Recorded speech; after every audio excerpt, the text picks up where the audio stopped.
My name is Darren Thomas, and I am the Director of Educational Research Techniques. This is Easier, Practical Application of Machine Learning Algorithms in R. We are now in Unit 5, and we're going to be talking about now in this particular unit about support vector machines. And we're going to focus again on classification. So you can see here we're in Lesson 1 where I give you the overview of support vector machines.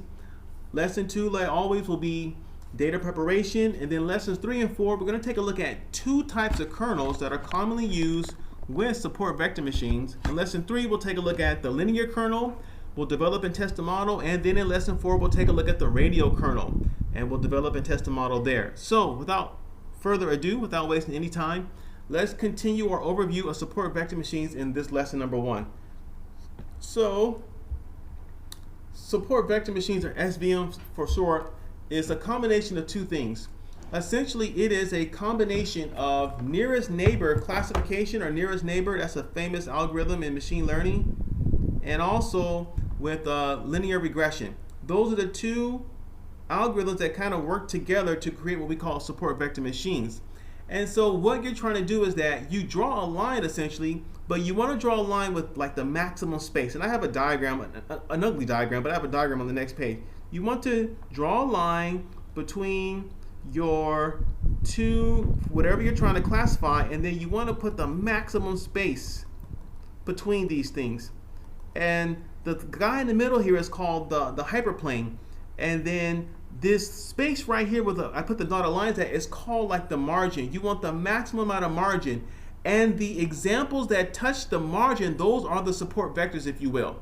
Again, there's a, support vector machines is considered black box, but it's black box if you're not comfortable with ideas of calculus and vectors and magnitudes and all those things like that. So going back to the bullets here, like I just mentioned, it's a combination of nearest neighbor, which is the algorithm, and regression, because you're drawing a line. That's why the regression part is it.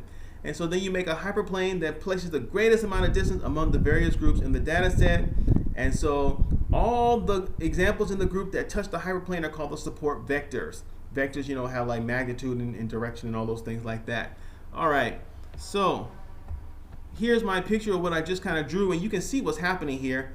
We have our classification. We're trying to separate blue circles from red squares. Again, there would be various features for that, but this is in 2 dimensions, x1, x2. And so you got this optimal hyperplane right here in the middle, and then you got the max margin, and then the examples that touch the actual margin there is where we get the idea for support vectors. So what's happening is that this line right here is separating the blue circles from the red squares, and we can separate them based on this line here, and we want that margin to be as wide as possible, because then we have more and more confidence in our separation. That's basically what's happening there.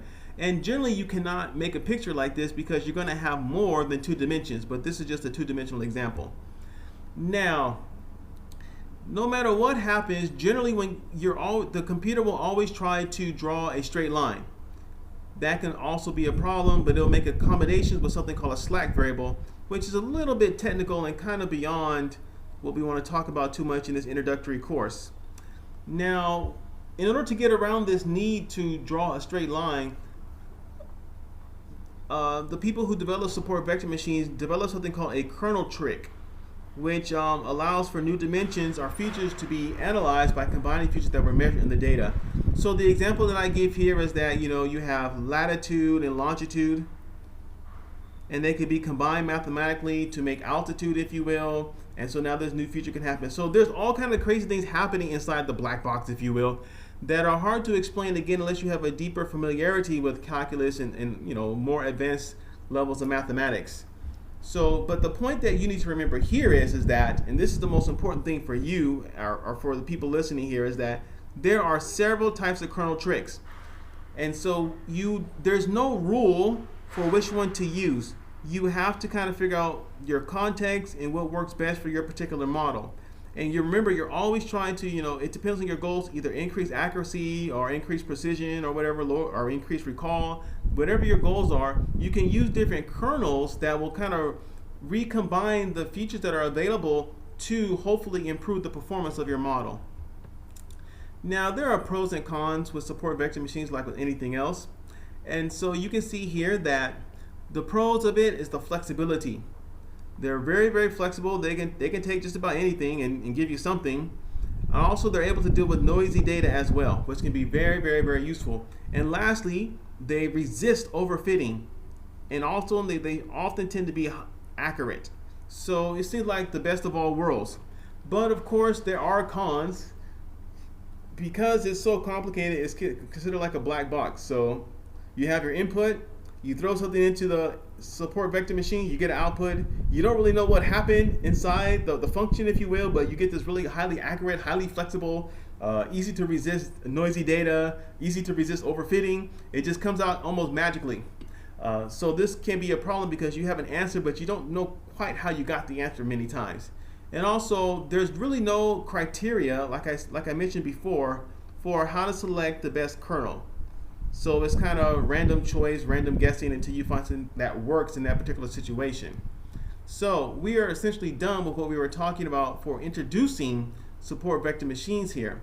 In the next video, we'll move on to data preparation, and you'll get a deeper idea of preparing the data, and I'll tell you a little bit about what our purpose is for this particular chapter in terms of our goal for the model. So, my name is Darren Thomas. I am the Director of Educational Research Techniques. This is Easier, Practical Application of Machine Learning Algorithms in R. Take care.